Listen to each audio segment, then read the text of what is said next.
네, 샬롬. 이 시간 오후 샬롬 예배 시간입니다. 우리가 정말 주님의 평강을, 주님의 사랑을 마음껏 느끼며 마음껏 찬양하는 시간 되길 소망합니다. 시간이 되었으므로 제가 기도하고 시작하겠습니다. 사랑하는 하나님 아버지, 우리와 늘 함께 하시며 우리에게 늘 사랑을 베풀어 주시는 주님, 우리 또한 주님 앞에 사랑을 고백하며 이 시간 주님을 찬양하며 나아가길 소망합니다.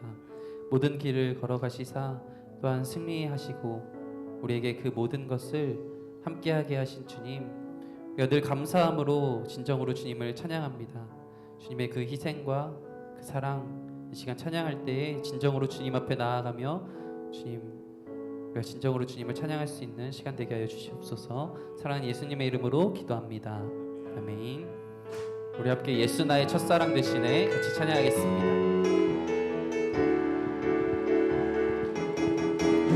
예수 나의 첫사랑 되시네, 내 첫사랑 지존자 되신 그리스도 예수 찬양하리. 보좌 앞에 나의 삶이 향기로운 제사로 주께 드려. 우리 처음부터 한 번 더 고백합니다. 예수 나의 첫사랑 되시네, 예수 나의 첫사랑 되시네, 내 첫사랑 지존자 되신 그리스도 예수 찬양하리. 보좌 앞에 나의 삶이 향기로운 제사로 주께 드려지기 원하네. 오직 주만 바라보며, 오직 주만 바라보며 나의 삶을 드리네. 다른 길은 찾지 않으리. 나의 온전한 열정과 나의 온전한 나의 찬양 대신에, 나의 찬양 대신에 주의 길을 따라가리라. 우리 처음부터 한 번 더 고백합니다. 예수 나의 첫사랑 되시네, 내 첫사랑 지존자 되신 그리스도 예수 찬양하리. 보좌 앞에 나의 삶이 향기로운 제사로 주께 드려지기. 보좌 앞에 나의 삶이, 보좌 앞에 나의 삶이 향기로운 제사로 주께 드려지기 원하네. 오직 주만 바라보며 나의 삶을 드리네. 다른 길은 찾지 않으리. 나의 온전한 열정과 나의 찬양 대신에 주의 길을 따라가리. 오직 주만 바라보며, 오직 주만 바라보며 나의 삶을 드리네. 다른 길은 찾지 않으리. 나의 온전한 열정과 나의 온전한 열정과 나의 찬양 대신에 주의 길을 따라가리라. 갈 길을 밝히 보이시니, 갈 길을 밝히 보이시니 주 앞에 빨리 나갑시다. 우리를 찾는 구주 예수 곧 오라 하시네.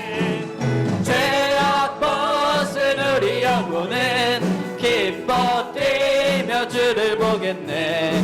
하늘에 계신 주 예수를 영원히 섬기리.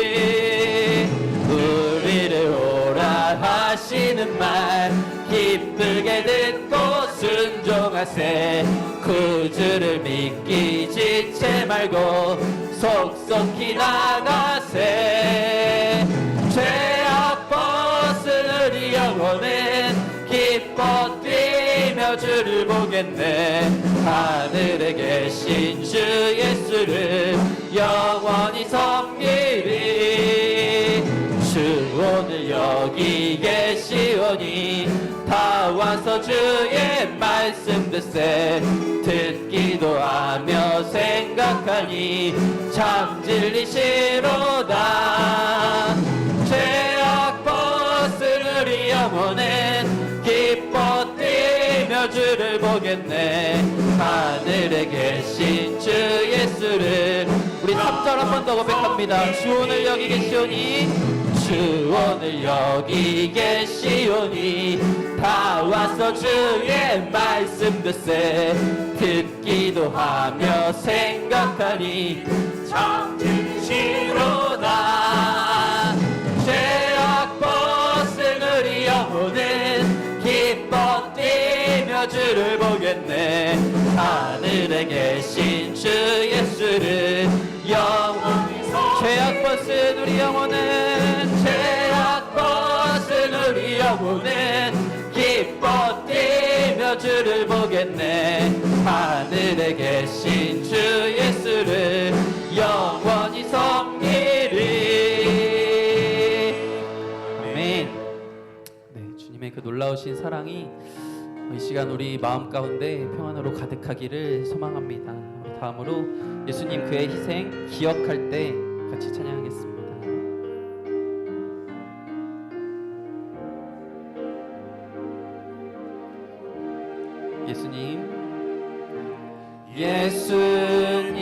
예수님 그의 희생 기억할 때 자기 몸 버려 죽으신 주 나 항상 생명 주신 그 은혜를 마음에 새겨. 우리 한 번 더 고백합니다. 예수님 그의 희생을 기억합니다. 예수님 그의 희생 기억할 때 자기 몸 버려 죽으신 주 나 항상 생명 주신 그 은혜를 마음에 새겨 봅니다. 마음에 새겨 봅니다. 주 달리신 십자가를 내가 볼 때 주님의 자비 내 마음을 겸손케 해. 주께 감사하며 내 생명 주께 드리네. 처음부터 한 번 더 고백합니다.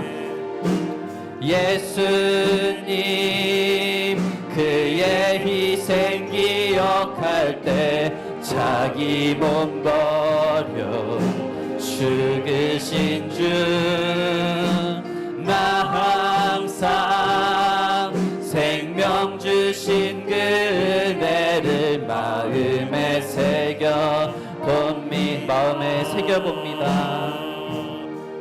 마음에 새겨 봅니다. 주 달리신 십자가를 내가 볼 때 주님의 자비 내 마음을 겸손케 해. 주께 감사하며 내 생명 주께. 주 달리신 십자가를 주 달리신 십자가를 내가 볼 때 주님의 자비 내 마음을 겸손케 해.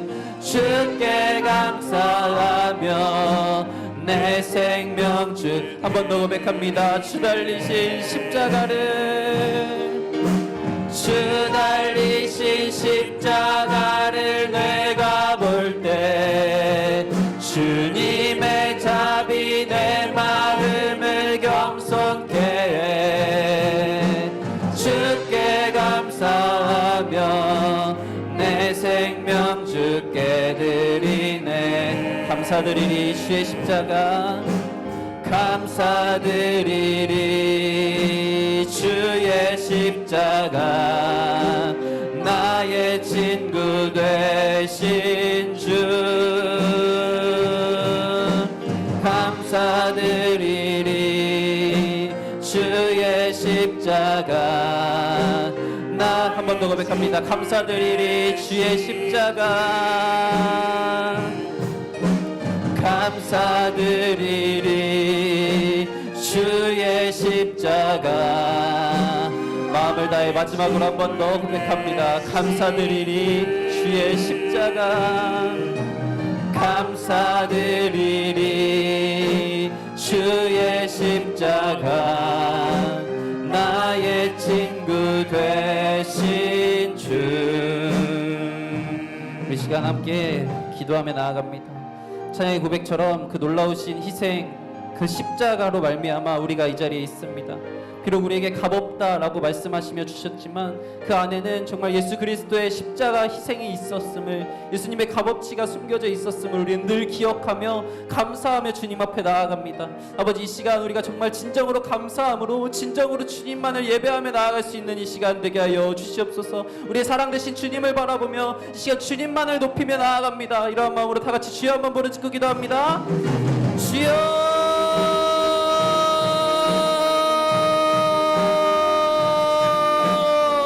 아버지, 주님의 그 놀라우신 사랑, 그 놀라우신 희생, 자기 몸 버려 죽으시기까지 우리를 사랑한다 말씀하신 주님, 그렇기까지 우리에게 생명 주신 그 은혜를 아버지 우리의 마음에 새겨 아버지 주님만을 바라보며 나아가는 이 시간 되길 간절히 소망합니다. 주 달리신 그 십자가, 그 십자가의 은혜를 아버지 주님 우리가 묵상할 때 우리는 겸손하게 주님만을 높이며 나아갈 수밖에 없는 존재임을 다시 한번 기억합니다. 이 시간 주님만을 높입니다. 주님, 주님만을 예배합니다. 주님 홀로 영광 받아 주시옵소서.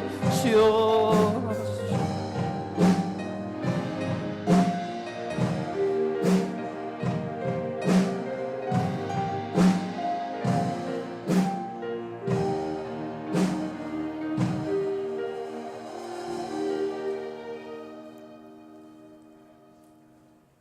사랑과 은혜가 충만하신 아버지 하나님, 지금까지 살게 하신 그 은혜를 기억하며 경배와 찬양으로 영광 돌립니다.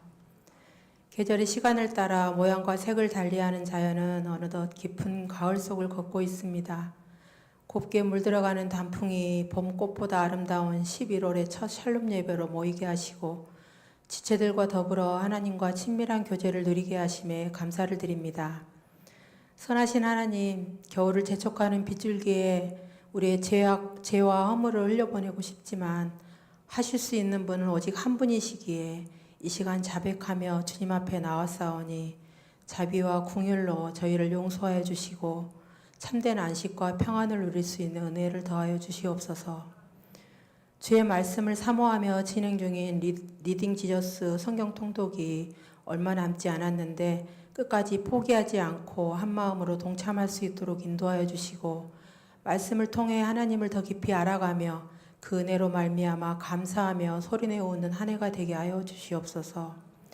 복음터가 활성화됨으로 3300 비전을 이루게 하시고 성산의 모든 지체들이 복음의 영혼을, 배움의 생명을, 서로에게 삶을 거는 교회로 예수 그리스도의 증인된 사명에 최선을 다하게 하옵소서. 다가올 특별 새벽기도회를 기도로 준비케 하시고 하나님이 베푸신 은혜에 감사하는 추수감사주일과 잃어버린 한 영혼을 찾는 이웃 사랑잔치를 통하여 기쁨의 예배로 하나님께 영광 돌리게 하옵소서. 수능을 앞두고 있는 수험생들의 입시 과정 가운데 하나님 함께하여 주시고 인생의 참 주인이 누구인지를 분명히 알고 깨닫는 은혜를 더하사 세상과 나를 위한 싸움이 아닌 하나님의 뜻을 구하고 비전을 꿈꾸는 선택을 할 수 있도록 진로의 길을 열어주시길 간구합니다. 인생을 감찰하시며 삶의 모든 순간을 함께 하시는 하나님, 육체의 연약함과 영적 침체로 힘겹게 싸우고 있는 성산의 지체들에게 치유와 회복의 은혜를 주시고 때로 원치 않는 상황을 만날지라도 문제의 답이 주께 있음을 믿고 하나님의 뜻보다 나의 생각이 앞서지 않도록 다스려 주시옵소서. 역사를 주관하시는 하나님 아버지, 무분별한 대립과 분열을 멈추게 하시고 국정 안정과 바른 정치로 국가 경제가 회복되게 하시며 북한의 지하교회를 핍박과 박해 속에서 지켜주시고 분열된 민족을 복음으로 통일되게 인도하옵소서. 교회에서 파송한 우봉성 유열님, 아등 시향부부 선교사님과 협력 선교사님들의 건강과 안전을 지켜주시고 귀한 사명 감당하실 때 풍성한 열매 거두실 수 있도록 은혜를 베풀어 주시옵소서. 담임 목사님과 부교육자님들께 영육의 강건함과 하늘의 능력과 지혜를 더하사 성도들을 말씀으로 양육하기에 부족함 없게 하시고 하나님의 마음을 기쁘시게 하는 사역되게 하옵소서. 이제 말씀 듣겠습니다. 전재국 목사님 창세기를 통해 하나님의 말씀을 전하실 때 성령 하나님 힘과 능력을 더하셔서 저희들 잘 듣고 깨닫게 하시며 마음밭에 은혜의 말씀이 잘 심겨지게 하옵소서. 감사합니다. 우리의 생명 되시며 중보자이신 예수 그리스도 이름으로 기도드립니다. 아멘.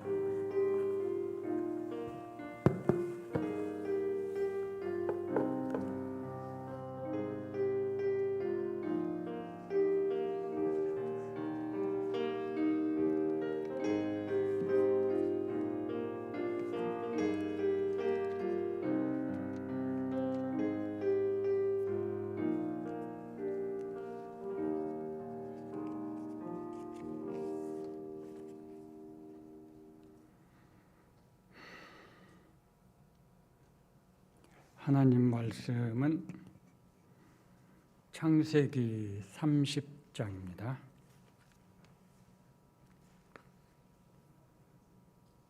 30장 25절부터 43절 끝절까지입니다. 제가 봉독하겠습니다. 라헬이 요셉을 낳았을 때에 야곱이 라반에게 이르되 나를 보내어 내 고향 나의 땅으로 가게 하시되 내가 외삼촌에게서 일하고 얻은 처자를 내게 주시어 나로 가게 하소서. 내가 외삼촌에게 한 일은 외삼촌이 아시나이다. 라반이 그에게 이르되 여호와께서 너로 말미암아 내게 복 주신 줄을 내가 깨달았노니 내가 나를 사랑스럽게 여기거든 그대로 있으라. 또 이르되 내 품삯을 정하라. 내가 그것을 주리라. 야곱이 그에게 이르되 내가 어떻게 외삼촌을 섬겼는지 어떻게 외삼촌의 가축을 쳤는지 외삼촌이 아시나이다. 내가 오기 전에는 외삼촌의 소유가 적더니 번성하여 때를 이루었으니 내 발이 이르는 곳마다 여호와께서 외삼촌에게 복을 주셨나이다. 그러나 나는 언제나 내 집을 세우리이까. 라반이 이르되 내가 무엇으로 내게 주랴. 야곱이 이르되 외삼촌께서 내게 아무것도 주시지 않아도 나를 위하여 이 일을 행하시면 내가 다시 외삼촌의 양떼를 먹이고 지키리이다. 오늘 내가 외삼촌의 양떼에 두루 다니며 그 양 중에 아롱진 것과 점 있는 것과 검은 것을 가려내며 또 염소 중에 점 있는 것과 아롱진 것을 가려내리니 이 같은 것이 내 품삯이 되리이다. 후일에 외삼촌께서 오셔서 내 품삯을 조사하실 때에 나의 공의가 내 대답이 되리이다. 내게 혹시 염소 중 아롱지지 아니한 것이나 점이 없는 것이나 양 중에 검지 아니한 것이 있거든 다 도둑질한 것으로 인정하소서. 라반이 이르되 내가 내 말대로 하리라 하고 그날에 그가 숫 염소 중 얼룩무늬 있는 것과 점 있는 것을 가리고 암 염소 중 흰 바탕에 아롱진 것과 점 있는 것을 가리고 양 중의 검은 것들을 가려 자기 아들들의 손에 맡기고 자기와 야곱의 사이를 사흘길이 뜨게 하였고 야곱은 라반의 남은 양떼를 치니라. 야곱이 버드나무와 살구나무와 신풍나무의 푸른 가지를 가져다가 그것들의 껍질을 벗겨 흰 무늬를 내고 그 껍질 벗긴 가지를 양떼가 와서 먹는 개천의 물 구유에 세워 양떼를 향하게 하며 그 떼가 물을 먹으러 올 때에 새끼를 베니 가지 앞에서 새끼를 뱀으로 얼룩얼룩한 것과 점이 있고 아롱진 것을 다 얹으라. 야곱이 새끼 양을 구분하고 그 얼룩 무늬와 검은 빛 있는 것을 라반의 양과 서로 마주 보게 하며 자기 양을 따로 두어 라반의 양과 섞이지 않게 하며 튼튼한 양이 새끼 뵐 때에는 야곱이 개천에다가 양떼의 눈앞에 그 가지를 두어 양이 그 가지 곁에서 새끼를 베게 하고 약한 양이면 그 가지를 두지 아니하니 그렇게 함으로 약한 것은 라반의 것이 되고 튼튼한 것은 야곱의 것이 된지라. 이에 그 사람이 매우 번창하여 양떼와 노비와 낙타와 나귀가 많았더라. 아멘. 어쩌면 이 성경의 이야기 중에서 제일 흥미진진한, 그러면서도 아주 궁금함이 생기는 그런 부분이 오늘 읽은 말씀 부분이다 할 수 있을 것 같아요. 야곱이 행동하는 것은 참 정말 알쏭달쏭하지요. 저는 도무지 그 부분에서 납득이 가지를 않습니다. 그런 방법이 있나라고요. 이 야곱의 이야기는 단순한 것 같은데 근데 사실 굉장히 복잡해요. 우리가 이 야곱의 이상한 이 제안과 이 행동들을 이해하기 위해서 먼저 생각할 것이 있는데 그건 이 배경입니다. 이 이야기, 야곱의 제안 이런 것이 있게 된 배경이 뭐냐? 원인과 결과가 있잖아요. 아니 땐 굴뚝에 연기가 안 난다고. 야곱의 이런 제안은 뭔가 배경이 있다라는 거죠. 먼저 그 배경을 한번 생각을 해보면요. 야곱의 말에 야곱이 그렇게 제안하는 배경이 나타나고 있습니다. 야곱이 이제 고향으로 가겠다 이렇게 말을 하잖아요. 그런데 그냥 일반적으로라면 내가 고향으로 돌아가기를 원합니다 라고 말을 하면 될 것 같아요. 그런데 야곱의 말은 그렇지 않아요. 허락을 구하는 거죠. 야곱이 뭐 다른 걸 더 달라고 하는 게 아니고 자기 고향으로 처자들과 더불어서 돌아가겠다고 하는데 허락을 구해야 되나? 저는 이게 좀 궁금해요. 그렇게 야곱이 라반에게 허락을 구한다고 하는 것은 무언가 라반에 대한 야곱의 인식이 원인이 되고 있다 이렇게 생각을 해요. 그러면 결국 야곱이 라반을 어떻게 이해하고 있느냐 하는 거예요. 우선 라반이란 사람이 그동안에 야곱과 관련해서 연관해서 행한 것을 보면은 처음부터 야곱을 속이죠. 야곱이 라헬을 위해서 7년 수고하죠. 봉사하죠. 그런데 라헬을 주지를 않고 레아를 줘요. 그것도 이런 방법 어떤 설명 없이 그냥 라헬 대신 들여보내잖아요. 그래서 원치 않는 레아와 하룻밤을 지내고 나중에 날이 밝은 다음에 깨어서 보니까 사람이 아닌 거죠. 그래서 라반에게 왜 나를 속였습니까? 그러니까 라반이 우리의 이 풍습은 언니보다 동생을 먼저 보내는 게 아니다. 그래서 그렇게 했다. 라고 핑계 대면서 그러자 야곱이 라헬을 위해서 다시 또 7년을 봉사하기로 하고 라헬을 일주일 뒤에 라헬을 부인으로 맞이하게 되죠. 그래서 엉뚱하게 야곱이 14년을 무료 봉사를 하는 거예요. 이게 생각해 보면 라반이 엄청 야곱을 속인 거죠. 게다가 라반이 14년 봉사도 무료로 했는데 그 이후에 자녀들을 11 더하기 딸 하나, 아들 11에 딸 하나를 낳을 때까지 여전히 품삯을 주지 않았어요.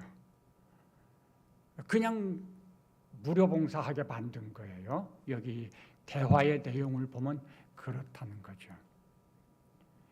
야곱의 입장에서 그런 것들이 속이 편할 리가 없죠.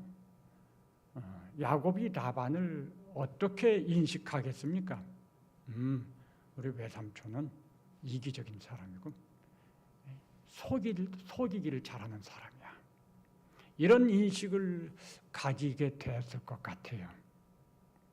자, 그런 라반에게 야곱이 말 한마디 잘못 표현하면요, 라반이 어떻게 행동할지 사실 감이 안 오는 거죠. 못 보내. 너 여기 있을 동안은 네 자식일지고 네 부인일지 모르지만 난 못 보내. 이러면 야곱이 어떻게 합니까? 그러니까 그런 염려를 할 수도 있었을 것 같아요. 라반이란 사람이 그런 사람이니까. 그러다 보니까 야곱이 라반에게 아주 참 그 감정 거슬리지 않도록 이렇게 말을 하는 것이 아니겠는가.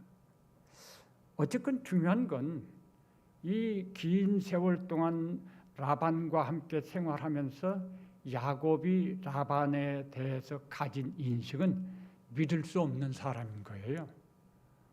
우리 외삼촌은 믿을 수 없구나.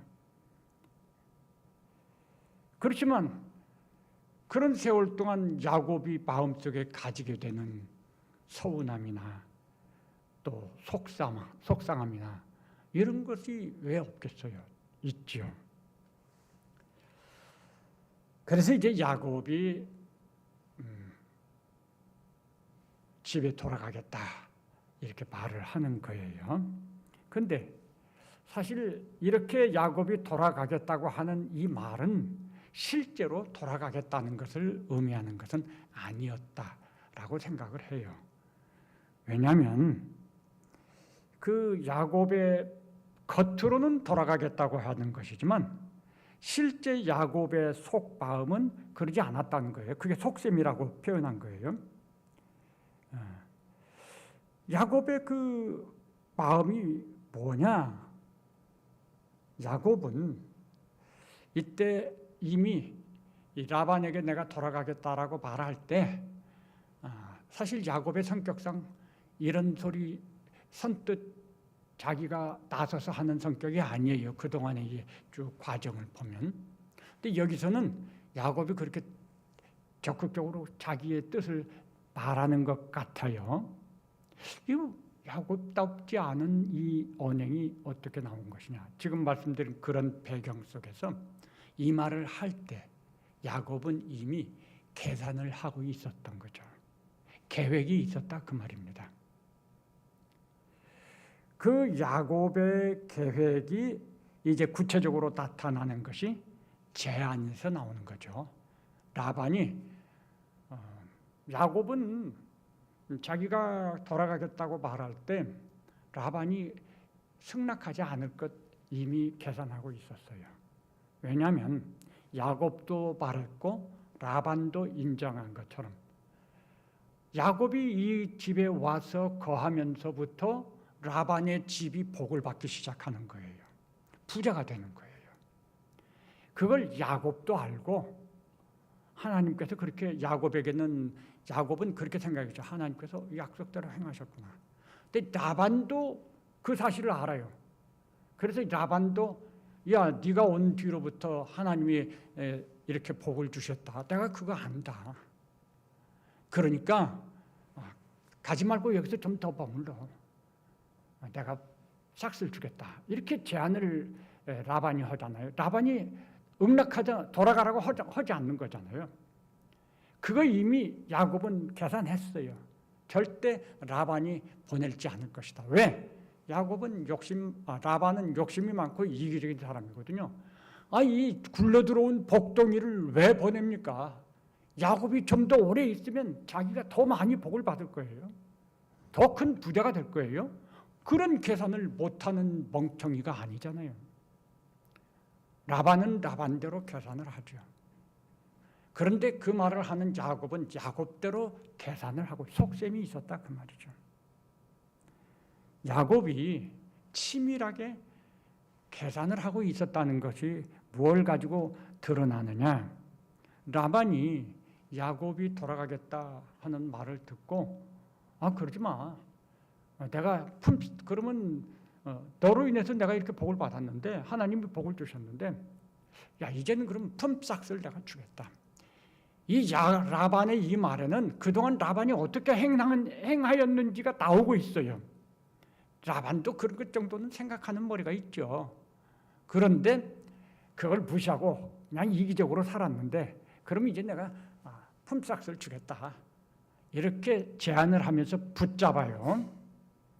그러자 야곱이 기다렸다는 듯이 즉시 반응을 하지 않아요. 좀 생각 좀 해보겠습니다. 내가 돌아가려고 하는데 뭐 이런 게 없어요. 그냥 라반이 그렇게 품삯 얘기를 하자마자 야곱이 즉시 거기에 반응을 해서 막 자기의 그 계획을 쭈르륵 제안하는 거예요. 이게 뭘 의미해요? 이미 계획하고 준비하고 있었다는 것이죠. 그러니까 라반이 그 말 하자마자 기회를 놓치지 않고 즉시 자기의 계획을 지금 나열을 하는 거죠. 그런데 역시 말을 조심해야 되잖아요. 그래서 이제 허락해 주세요. 뭐 이런 식으로 굉장히 그 라반의 마음을 거스르지 않고 이렇게 말을 하는 거죠.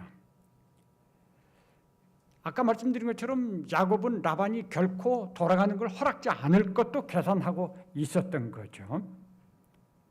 그런데 이제 우리가 이 성경을 읽어서 생각을 하시겠지만 이 야곱의 제안은 어떻게 생각하세요? 이 제안은 전적으로 야곱에게는 불리하고 라반에게는 유리한 제안이에요. 이런 제안을 품삯을 말하는데 그 품삯으로 말한 방식이 삼촌은 아무것도 품삯에 대해서 말하지 마세요. 내가 다 말할 거니까 삼촌이 내 말을 들어주시면 되는 거예요. 그래서 제안을 했는데 그 제안이라고 하는 게 제안한 야곱 자신에게는 전적으로 손해가 갈 수밖에 없는 방식이죠. 그런데 그런 방식으로 제안을 했죠. 왜 그랬을까요? 분명하게 그렇게 제안을 하면 라반이 그 제안을 거절하지 않을 것을 알았어요. 왜냐? 라반이 이기적인 사람으로 욕심쟁인데 자기한테 절대적으로 유리한 제안을 했는데 그걸 싫다고 그런 체면 차리는 사람은 아니에요. 그러면 안 되지. 어떻게 그러냐. 그래도 너한테 좀 유익이 가게 해야지. 이런 식으로 말하는 사람은 아닌 거예요. 그래서 라반이 야곱의 제안을 듣고 좋다. 그럼 그렇게 하자. 전혀 손해볼 것 없잖아요. 그래서 이제 자기의 그 짐승들을 이렇게 구분하는 일을 하죠. 우리가 이제 생각해야 될 것은 뭐냐면요. 야곱이 그렇게 제안했을 때 그 제안이 가진 진짜 속셈, 그 의미, 이게 뭐냐 하는 거를 좀 생각을 해야 될 것 같아요. 말씀드린 것처럼 야곱은 주저없이 자기의 그 의견을 제안을 한 거잖아요. 그러니까 이미 생각하고 계획하고 있었던 거예요. 사실 야곱이나 라반은 피장파장이에요. 인간적으로 말하면 막상막합니다. 야곱의 그 제안 방식의 의미는 저는 라반에 대한 그 보복의 성격이 있다 이렇게 생각을 합니다. 라반은 야곱으로 인해서 하나님이 자기에게 복 주신 것을 인정을 합니다. 야곱은 그에게 복을 가져다주는 통로고 세상적으로는 부적 같은 거예요. 라반의 입장에서는 이게 라반이 하나님 믿는 사람이 아니니까요. 그래서 이 부적을 몸에 지니고 있으면, 우리 집에 어디 모셔놓고 있으면 복이 막 굴러 들어오는 거죠. 하나님이라는 신이 복을 주는 거예요.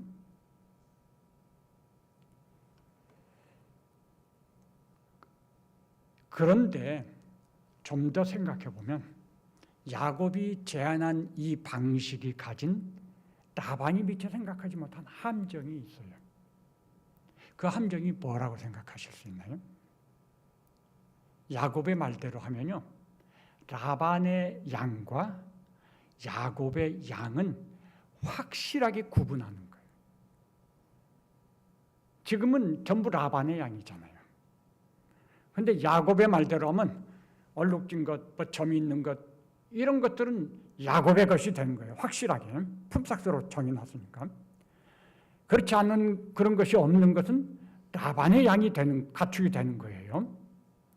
확실하게 구분해놨어요. 이 구분을 확실하게 해놓는다는 것이 어떤 의미를 가진 것이냐? 라반은 생각하지 못하지만 야곱은 구분이 가진 의미를 알아요. 뭐죠? 하나님 약속했어요. 라반과 약속한 거 아니에요. 야곱과 약속을 했습니다. 일방적으로 하나님 약속해 주셨어요. 내가 너와 함께 하마. 내가 너를 도와주마. 내가 너를 형통케 하마. 그리고 고향으로 돌아오게 하겠다. 하나님께서 그 약속대로 행하셔서 지금 야곱이 라반의 집에서 이렇게 형통하게 지내온 것이거든요. 그런데 왜 라반의 집도 복을 받았냐? 야곱이 라반의 집에 속한 자가 돼 있는 거예요. 그런데 지금 품삯을 정해서 구분하면은 라반의 집과 야곱의 집이 구분이 돼요. 하나님은 야곱에게는 같이 하지만, 야곱에게 속한 것은 복을 주지만 라반에게 속한 것은 돌아보지 않는다는 거죠. 이제 그럴 이유가 없어졌어요. 구분했으니까. 야곱이 노린 것은 하나님의 복을 그동안에는 자기 덕분에 삼촌도 받았는데, 외삼촌도 받았는데, 근데 그 은혜를 모르는 거예요. 외삼촌이 혼자 욕심 차리고. 속상한 야곱은 이제 하나님의 그 약속에 근거해서 하나님이 주시는 복을 내가 받고 삼촌은 상관없는 거예요. 삼촌이 받지 못하게 하겠다는 거죠. 그렇게 생각할 수 있죠? 예. 저는 야곱이 파놓은 함정이 그런 것이었다, 이렇게 구분하는 거죠. 하나님의 복은 나한테만 있게 하는 거예요. 외삼촌은 이제 딴 사람이 되는 거죠. 그리고 실제로 그렇게 돼요. 그렇죠. 그렇게 됐어요. 실제로. 하나님 그렇게 해주셨다는 거죠. 야곱의 방식은 눈은 눈으로, 이는 이로, 이런 거라고 할 수 있어요. 아주, 그래서 결과적으로 야곱은 부자가 되고 라반은 가난하게 되죠. 방하게 되고. 아주 통쾌한 보복을 하는 셈입니다. 또 하나, 이 야곱의 이 제안 속에 숨겨진 의미, 야곱의 속셈이 있는데, 전 그것은 하나님을 테스트했다고 생각을 해요. 하나님께서 야곱에게 약속을 하셨어요. 그리고 그 약속대로 하나님이 행하셨습니다. 그래서 광야에서 무사하게 하나님까지 오고, 그리고 결혼을 하고, 또 자녀들을 낳고, 뭐 아주 형통했어요. 약속대로 하신 거예요. 근데 우리가 그동안 성경을 봐서 알지만 하나님께서 그렇게 야곱과 함께 하시고 야곱을 돌보시면서 하나님, 야, 내가 지금 너 이렇게 해주는 거야, 말씀하지 않으세요. 내가 이렇게 했어, 나타내지 않으세요. 그냥 야곱이 범사에서 생활하는 일상 속에서 하나님의 약속을 지켜 행하시는 거죠. 일상 속에서 하나님이 야곱을 인도하시고, 야곱이 이렇게 저렇게 하는 모든 일상 속에서 하나님이 야곱을 도와주시고, 뭔가 하나님이 자기를 드러내면서 내가 했어라고 강조하지 않고 그냥 그렇게 하시는 거예요. 그럼에도 불구하고 라반도 안 것처럼 야곱은 더욱 잘 알죠. 아, 하나님이 약속대로 하시는구나. 근데 이렇게 하나님의 인도하심과 약속대로 행하심을 알지만, 그래서 여기서 말을 또 그런 식으로 하잖아요. 알지만 그래도 뭔가 부족해요. 내가 좀 더 확실하게 알면 좋겠어요. 우리 그런 마음 있잖아요. 내가 확실하게 알면 좋겠다. 아니, 나 인정한다, 믿는다. 그런데 그걸 내가 직접 경험하면 좋겠다. 그런 거 있죠. 아마 야곱의 마음에 그런 마음이 있지 않았을까. 그래서 야곱이 그 하나님이 약속대로 자기와 함께 하시는 것을 확실하게 알기 위한 그걸 테스트하는 방법으로 야곱이 나서서 방식을 제안하는데 엉뚱한 방식을 제안하는 거죠. 말도 안 되는 방식을 지금 제안을 한 거예요. 그리고 자기가 제안한 그것을 실천하기 위해서 또 이상한 무슨 주술을 하는 것 같은 그런 행위를 뒤에 가면 막 하죠. 무슨 나무 껍질을 벗겨서 이게 뭘 하는 건지, 그게 무슨 과학적이고 또는 유전학적이고 생물학적이고 그런 어떤 근거가 있는 행위인가요? 저는 아직 그거 잘 모르겠어요. 그런 것이 있는지 없는지. 저는 그런 거 없다고 생각하거든요. 근데 야곱이 그런 행동을 해요. 지금 이 야곱의 행동이 이게 도대체 무슨 행동이냐? 어쨌든 야곱은 자기가 그렇게 형통하고 또 하나님이 정말 약속대로 그렇게 자기를 인도하시는지에 대해서 좀 더 아주 분명하게 그렇게 확인하고 싶었지 않았을까? 확인하고 싶었던 거죠. 그래서 그런 제안을 했다고 봐요. 야곱이 그렇게 이상한 행동을 하는 것은 그러면 어떤 의미를 가진 것일까요? 우리들의 입장에서는 기도했다고 말할 수 있어요. 좀 엉뚱한 기도겠죠? 내가 내 생각대로 내 뜻을 이루기 위해서 내 욕심을 채우기 위해서 하는 기도라고 할 수 있을 거예요. 야곱의 입장에서 그게 뭘까요? 사인인 거죠. 사인을 보내고 있는 거예요, 하나님께. 하나님, 요거 내가 이렇게 좀 자기적으로 행동을 했는데 이거 하나님 사인, 요거에 지금 하나님 복 주세요. 요것들 하나님께서 좀 따로 구분해서 복 주세요.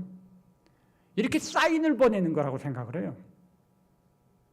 그러면 하나님께서 그렇게 해서 구분해 놓은 것들은 새끼를 그렇게 베게 하고, 그 다음에 또 야곱이 이제 살찌고 튼튼한 양들이 새끼 뵈려고 할 때는 또 그런 방법을 했잖아요. 그럼 거기서 좋은 양들이 막 나오는 거예요. 하나님은 그렇게 해주시는 거죠. 그리고 약한 비루한 양 또는 그 짐승들이 새끼를 뵈려고 할 때는 그런 거 안 해요. 그거 안 하는 게 뭐죠? 하나님, 여긴 상관없어요. 사인을 보내는 거죠. 우리도 한번 해보세요. 그렇게. 과연 하나님이 들어주실려는지. 저는 그렇게 이해를 했어요. 야곱이 지금 하나님께 사인을 보내는 거구나. 그러니까 야곱은 사실 우리 같은 믿음을 생각하면 안 될 것 같아요. 야곱이 하나님을 알아요. 그리고 어느 정도 이제는 믿기도 해요. 왜냐하면 하나님의 약속이 있어서 그 근거에서 지금 이런 행동을 꾸미는 거거든요. 그러니까 하나님 믿기는 믿어요. 근데 이용하는 거죠. 오늘 우리 목사님이 주보에 그 설명하시는 글이 딱 하나님을 이용한다는 말을 거기에 써놓으셔서 좀 성령의 충만함이 있으셨나 보다. 저 속으로 그렇게 생각을 했어요. 재미있게. 딱 거기 그 말이 나왔어요. 야곱이 지금 무엇을 하느냐? 하나님이 이용하는 거죠. 야곱이 그렇게 불리한 제안을 스스로 했다는 게 무엇을 의미하죠? 야곱이 하나님은 약속대로 하시는 분이라는 걸 이제는 알고 믿는다는 거죠. 그거 못 믿으면 이런 불리한 제안 할 수가 없어요. 정말 말도 안 되는 제안을 할 수가 없죠. 그런데 하나님이 약속대로 하신다는 걸 이제 자기의 삶의 경험을 통해서 아는 거예요. 근데 그걸 좀 더 확인하고 싶은 거죠. 하나님을 이용하는 거예요. 믿는 게 아니에요, 이건. 하나님께서 비록 그런 불리한 조건이라도 만일 약속대로 행하시면 그게 불리한 게 아니죠. 하나님이 약속대로 하시는데 라반은 죽었다 나도 그거 생각을 못해요. 믿음이 없으니까. 근데 야곱은 하나님을 경험했잖아요.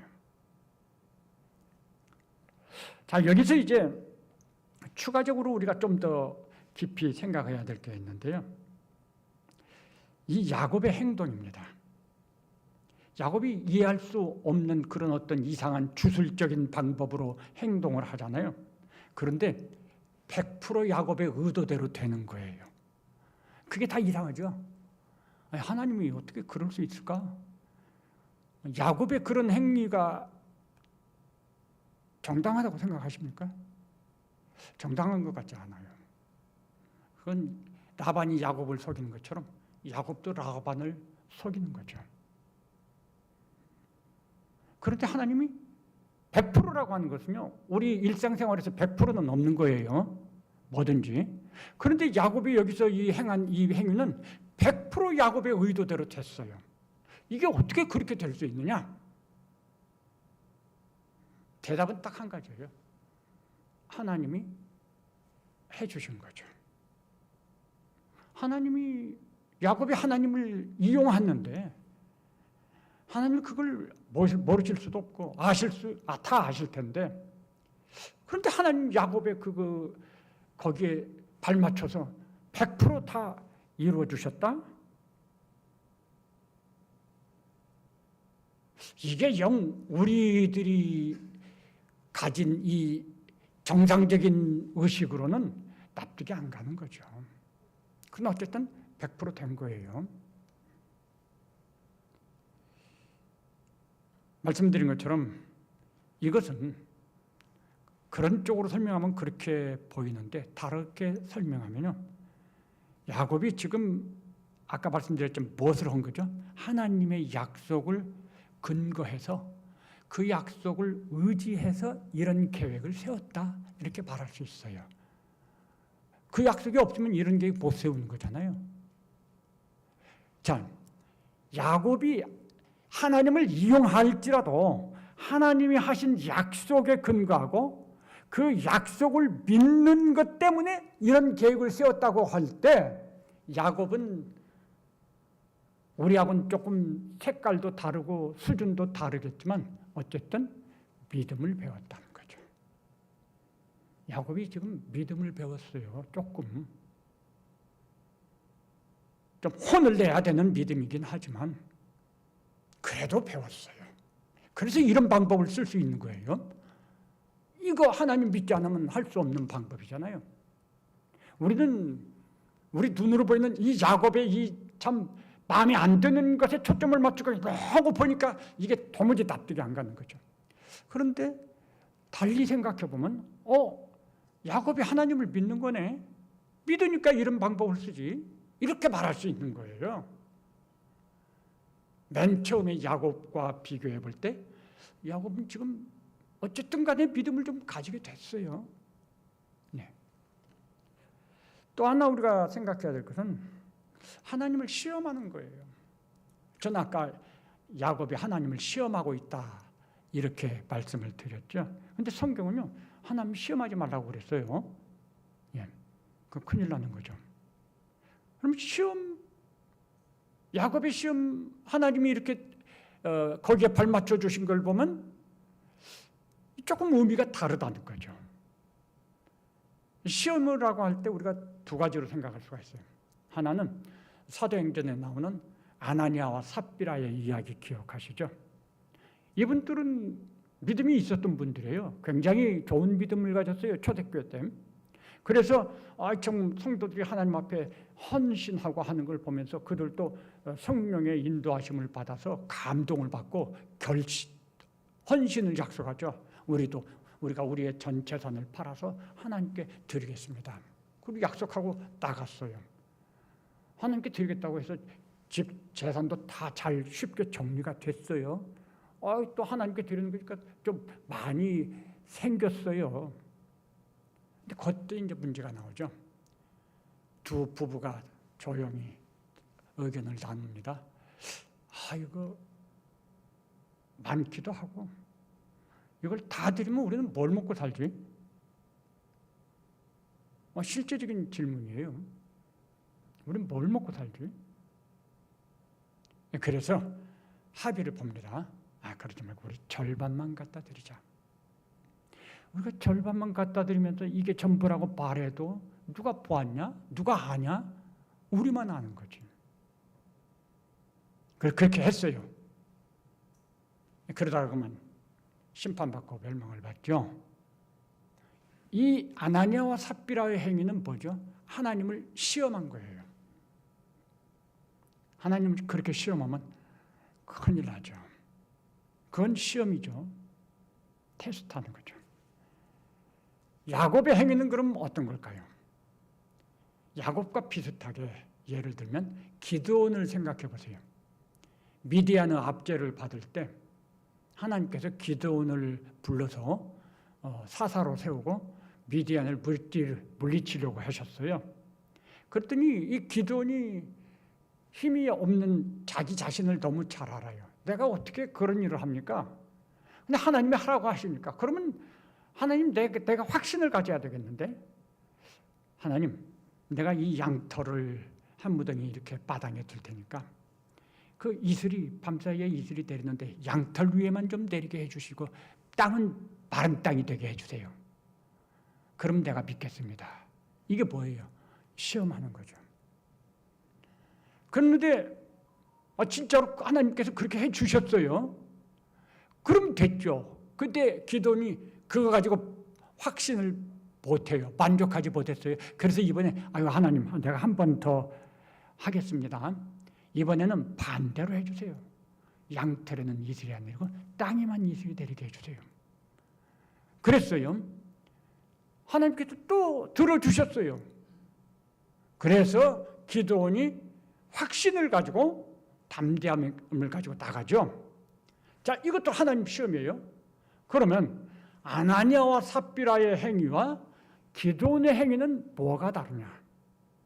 아나니아와 삽비라는 하나님을 속이려고 우리가 이렇게 해도 몰라. 아무도 안 봤잖아.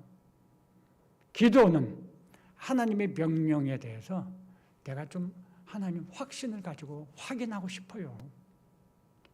도와주세요. 이런 의미죠. 야곱이 여기서 취한 이 난감한 행동은 어떤 의미였을까? 하나님을 시험하는 것인, 테스트하는 것인데 확인하는 거죠. 그래, 그동안에 내 삶에서 내가 경험했고 하나님은 그렇게 인도해 주셨어. 하나님 약속도 있었고. 근데 내가 모르는 사이에 내 삶에서 역사하시는 하나님을 경험했지만 내가 한번 이렇게 제시를 해보자. 그리고 그 길이 딱 마주치는 길이면 이건 뭐 분명한 거 아니냐, 진짜 아니냐 확인하는 방법이죠. 내가 제안하고 그 제안대로 하나님이 해주시면 이건 뭐 틀림없습니다 라고 할 수 있는 거죠. 야곱의 믿음의 수준이 그랬고요. 야곱이란 사람이 그런 사람인 거예요. 우리 같은 믿음을 가지고 하나님을 믿는 게 아니라 아직까지도 처음 그 창세기 28장에서 광야에서 하나님께서 임재하셨을 때 야곱이 하나님의 약속을 듣고 보여준 그 장사꾼의 태도, 그 태도가 지금 여기서도 계속되고 있는 거예요. 그래서 야곱은 하나님을 이용하는 거죠. 그럼에도 불구하고 야곱은 하나님이 약속한 대로 행하시는 부분에서 이제 진짜 자기의 마음속에 좀 더 확인을 하고 싶다는 거예요. 그래서 하나님을 테스트하는 방법으로 이런 제안을 한 것이 아닌가. 그래서 하나님께 이렇게 테스트할 때 사인을 보내는 거죠. 하나님, 지금 내가 사인 보냅니다. 잘 보세요. 요 짝에 복을 주시는 거예요.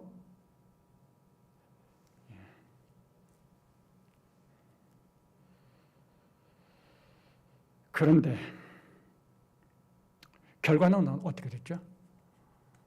야곱의 이 방법은요, 대단히 성공적이었습니다. 하나님께서 그대로 다 들어주셨어요. 100%입니다, 그것도. 와, 대단하죠. 여기서 두 가지로 크게 정리할 수 있어요. 하나는 야곱이란 사람이 어떤 사람이냐 하는 걸 생각해 볼 수 있어요. 야곱이란 사람이 어떤 사람이죠? 평소에 자기 소견을 잘 나타내지 않는 사람이에요. 조용하고 내성적인. 그리고 다른 사람에게 끌려다니는 스타일이죠. 그런데 여기서는요, 자기 주장을 합니다. 아주 분명하게 그러죠. 품삯과 관련해서 아주 치밀한 계획을 세우고 그리고 제안을 하고 그러죠.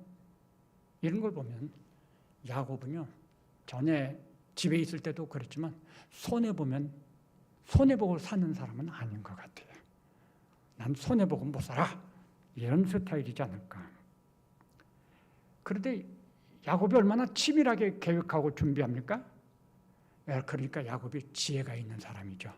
근데 그 지혜가 바람직한 방향으로 쓰지 않아요. 좀 교활하다고 말할 수 있죠. 그래. 근데 그 라반도 그러고 야곱도 그런 거예요. 어쨌든 지혜롭지만 좀 교활해요. 라반이나 야곱이나 막상막하란 말이죠. 그들은 서로 속고 속이고 막 이러는 거죠. 야곱의 믿음과 관련해서 생각할 수 있어요. 하나님께서 약속대로 야곱과 함께 하시고 복을 주셔서 무사하게 도착하고 결혼도 하고 자녀들도 낳고 그렇잖아요. 그런데 야곱이 라반에게 그런 모든 것을 말할 때 품삯이라는 말로 표현을 해요. 그 단어를 썼어요. 여기 보면. 그러니까 하나님이 주신 것이 분명한데 야곱의 의식 속에는 그게 품삯으로 인식이 되고 있다는 거죠. 야곱이 처음 호롤단신으로 왔잖아요. 빈손이었습니다. 14년 동안 라반의 집에서 일했어요. 가족이 생겼잖아요. 이 가족들은 뭐죠? 야곱의 인식 속에는 내가 14년 일하고 플러스 알파 더 많이 수고해서 얻은 품삯이라는 거죠. 즉 그 의식을 가지고 말을 하고 있는 거죠. 자기가 일하고 얻은 품삯. 그러니까 야곱이 믿음을 제대로 가졌다 이렇게 보기 어려운 거죠. 자, 야곱이 이런 사람이라고 생각을 하면 우리는 더 궁금해지는 게 있어요. 아니 그런데 어떻게 하나님은 그런 야곱을 복을 주셨을까? 우리 생각엔 복 주시면 안 될 것 같잖아요. 이게 이제 우리가 이렇게 우리의 한계를 넘어서 이해를 해야 되는 부분이에요. 우리는 그런 경우라면 속상해하고 분노하고 그러지 동의하기 어려울 거예요. 근데 하나님은 100% 야곱, 그래서 우리가 오해하면 하나님 야곱 편이 되셨다 이렇게 말할 수도 있는 거죠. 근데 야곱이 하나님 이용했으니까 야곱 편이 됐다 이것도 적절한 설명은 아니죠. 그럼 왜 하나님 뭐냐 그 말이죠. 우리 이 야곱의 이야기를 통해서 정말 우리가 보아야 할 것이 하나님에 대한 거죠. 이 이야기는 하나님이 어떤 분이냐, 하나님이 우리의 삶에서 무엇을 원하시고 우리를 어떻게 인도하시느냐 하는 것을 가르쳐 주려고 있는 거예요. 지금 겉으로 드러난 것만 보면 이해가 안 되고 문제투성이고 그런 거죠. 마음에 안 들고. 그런데 이 이야기 속에서 하나님이 어떻게 하시는지를 보면은 하나님을 배우는 거죠. 어쨌든 결론은요, 하나님이 함께 하셨다는 거죠. 전적으로 분리해야 하는 야곱의 제안인데 실제로는 100% 그 제안대로 되는 거죠. 어떻게 그런 일이 일어나죠? 아까 말씀드린 것처럼 100% 하나님이 오케이 하신 거죠. 왜 하나님 그러셨을까? 당연히 이렇게 질문이 되죠. 하나님 도대체 무슨 생각을 가지고 계신가? 우리는요, 우리의 일상에서 이 질문을 해야 돼요. 하나님 무슨 생각을 가지고 계시나? 이 질문에 대한 대답을 우리가 자꾸 생각하면 그게 깨달아지고 보이기 시작하는 거죠. 하나님 무슨 생각을 가지고 계시는가? 하나님 목적이 뭐죠? 하나님 목적이 있어서 야곱을 택하셨어요. 하나님의 목적은 야곱을 아브라함과 이삭과 야곱의 하나님이라고 불리움을 받을 믿음의 조상의 한 사람으로 포함시키는 거죠. 다시 말해서 야곱이 아브라함과 이삭과 같은 믿음의 사람으로 세워지는 거, 이게 하나님의 목적이에요. 하나님 뜻인 거예요. 그런데 우리가 알고 있듯이 야곱은 전혀 이 싹부터 그런 사람이 아닌 거예요. 태중에서부터 그냥 싸우면서 나오잖아요. 욕심꾸러기로. 전혀 아닌 거예요. 외적으로 보면. 근데 하나님께서 그런 사람을 택하셨다는 거예요. 하나님 목적은 그런 야곱을 믿음의 아브라함처럼 믿음의 사람이 되게 하는 것이 목적이라는 거예요. 이런 야곱이 믿음의 사람이 되기까지는 수없이 많은 굴곡이 있어요. 변화의 과정이 필요하겠죠. 야곱의 삶은 하나님께서 야곱을 그렇게 변화시켜 가는 과정을 우리한테 보여주는 거예요.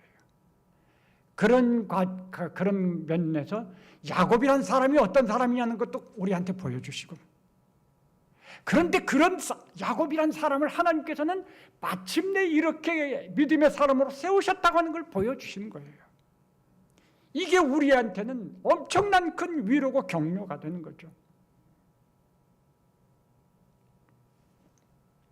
조금씩 야곱을 깨닫게 하시고 가르치시고 고치시고 그러면서 인도하십니다.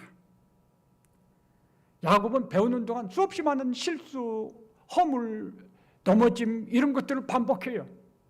그런데 그런 거에도 아랑곳하지 않고 하나님 변함없이 야곱을 붙들고 가시는 거예요. 이거를 야곱의 일생에서 하나님께서 수고하신다고 말을 하는 거죠. 야곱이 자기가 원해서 그렇게 변한 게 아니에요. 하나님이 야곱을 만들어가는 시간이었고 전적으로 하나님이 수고하시는 시간이었던 거죠. 중단 없이 포기하지 않고 수고하셨습니다. 그래서 야곱이 믿음의 사람이 되는 거예요.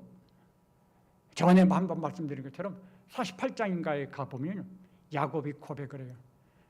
내가 날 때부터 나를 기르시고 양육하신 분이 우리 아버지 하나님이시다.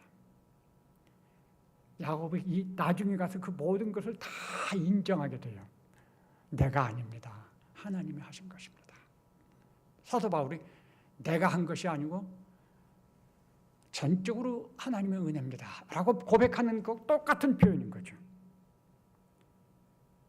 하나님은 야곱이 어떠하냐 이런 거에 상관없어요. 그런 것에 흔들리지 않아요. 그런 것 가지고 포기하지 않아요. 하나님은요 오래 참으시면서 하나님이 약속하신 그것, 하나님이 목적하신 그것을 이루시기 위해서 그 방향으로 인도하기 위해서 끊임없이 수고하시는 거예요. 그게 성경에는 이렇게 표현되어 있어요. 우리는 잠을 잘지라도 하나님은 졸지도 않으시고 주무시지도 않고 일하시는 거죠. 하나님의 그 수고가 있어서 우리들이 오늘 여기까지 왔고 앞으로 더 믿음의 삶에서 발전하고 성숙하고 완성되어 갈 수 있는 거예요. 그런데 이제 야곱이 하나님 이용하려고 했잖아요. 그건 또 어떻게 이해를 해야 될까요? 쉬워요. 하나님은 이용당해 주십니다.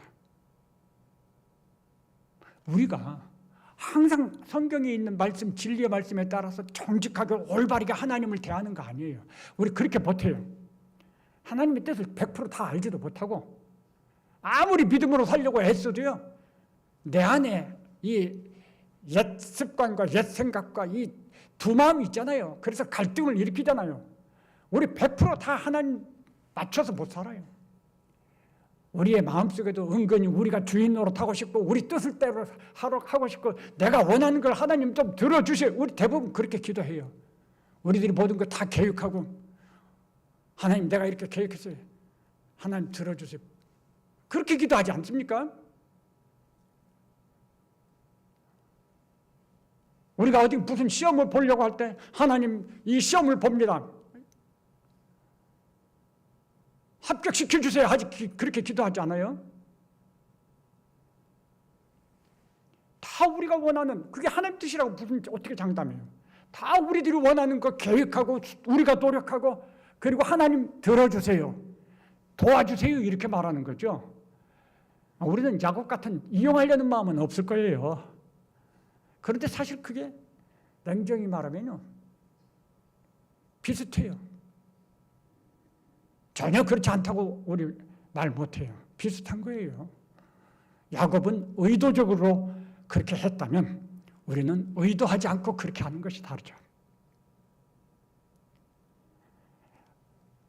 그런데 중요한 것은 야곱이 그런 마음을 가지고 하나님을 이용했다. 이게 중요한 게 아니에요. 그럼에도 불구하고 하나님은 이용당해 주셨다는 것이 중요한 거예요. 이게 우리가 이해하기 어려운 부분이에요. 왜냐하면 하나님은 공의로우시고 그런 분이잖아요. 진실하시잖아요. 야곱과 같은 그런 것을 어떻게 하나님께서 보고 그냥 넘어가시냔 말이죠. 배로 때려서 올바르게 만들어 놓고 이렇게 해! 하고 대고 가면 좋을 텐데 하나님 그렇게 하지 않고 그대로 다 들어주시잖아요. 왜 그랬을까요?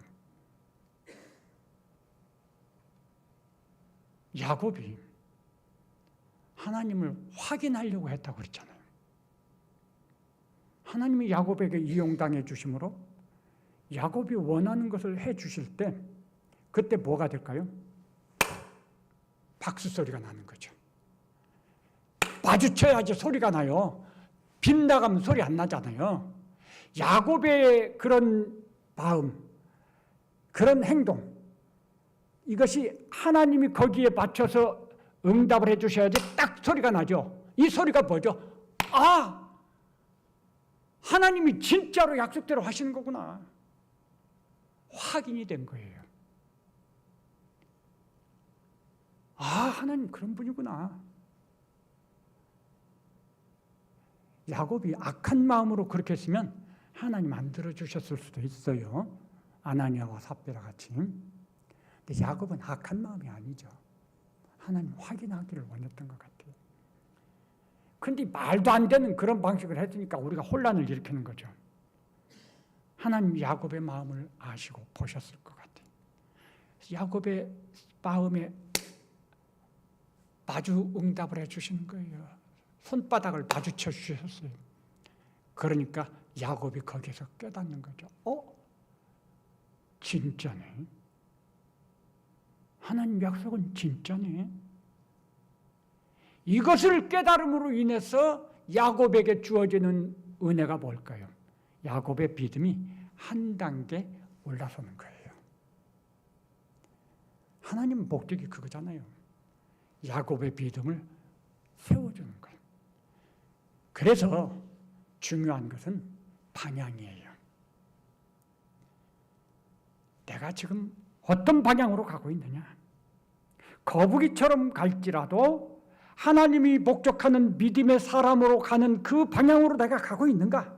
즉 변화하고 있는가? 이게 중요한 거예요.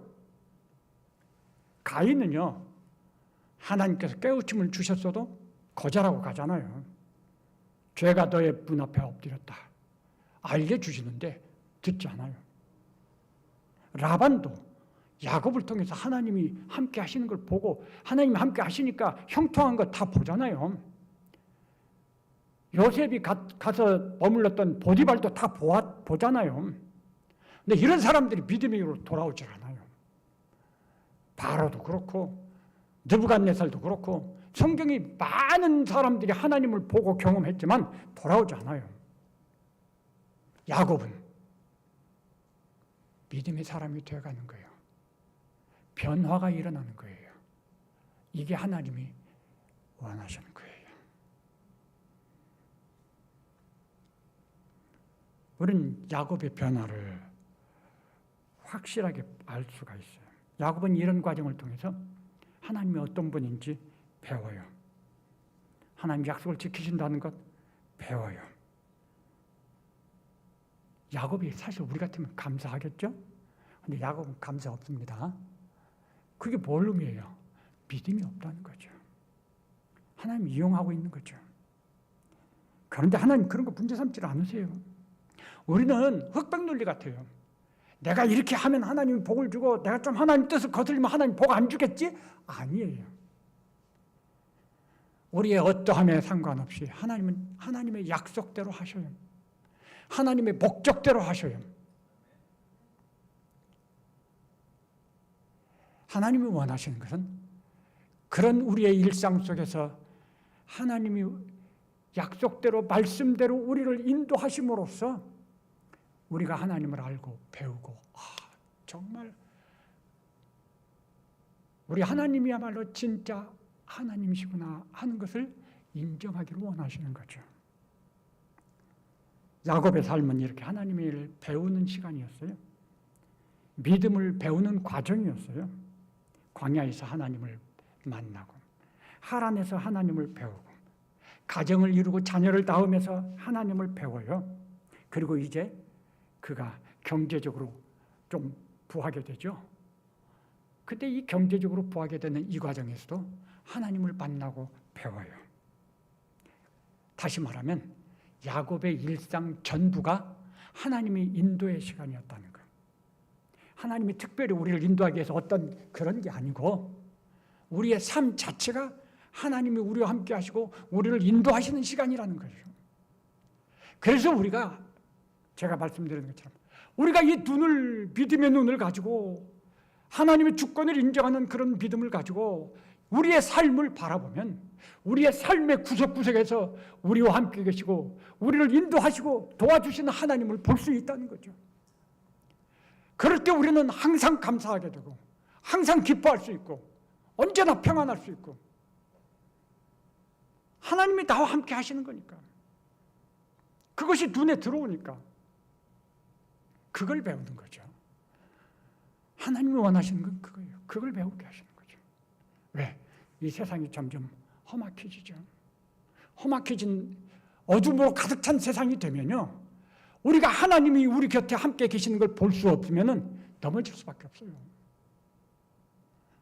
그 어두움 속에서 하나님이 나와 함께 계시고 나를 붙잡고 계시는 거 나를 보아야만 믿음으로 굳게 설 수 있다는 거죠.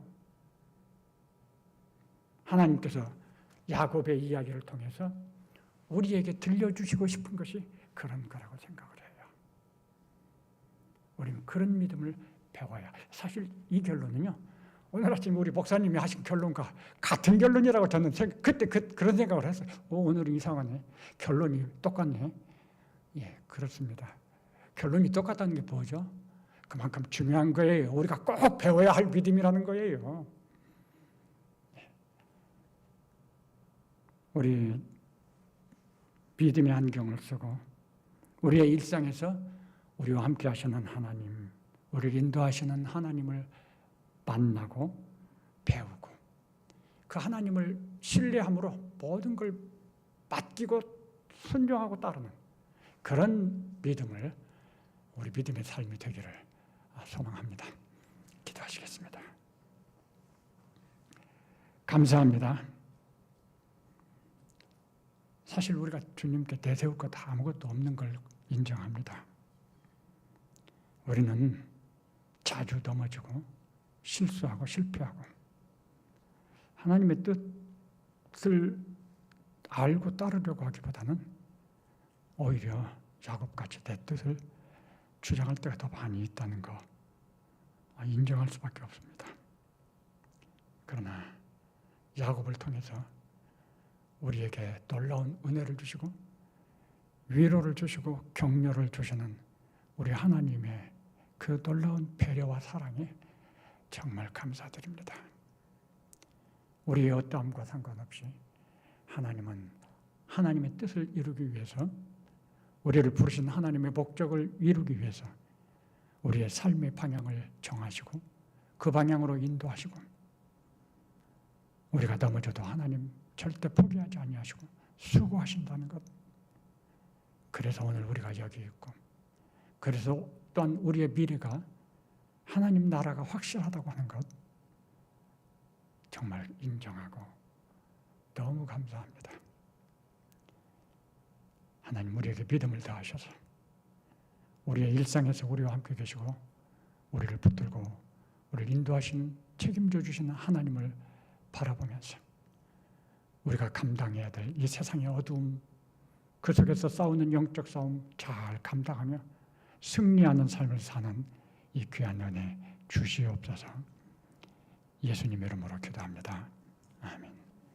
지금은 우리 구주 예수 그리스도의 은혜와 하나님 아버지의 크신 사랑과 성령 하나님의 감동, 감화, 충만 교통하심이 오늘 믿음의 눈으로 주님을 바라보며 주님을 신뢰하며 주님 앞에 헌신하며 순종하며 나아가기를 다짐하는 우리 모든 성도들과 그 가정과 또 우리 교회 위에 영원토록 함께 계실지어다.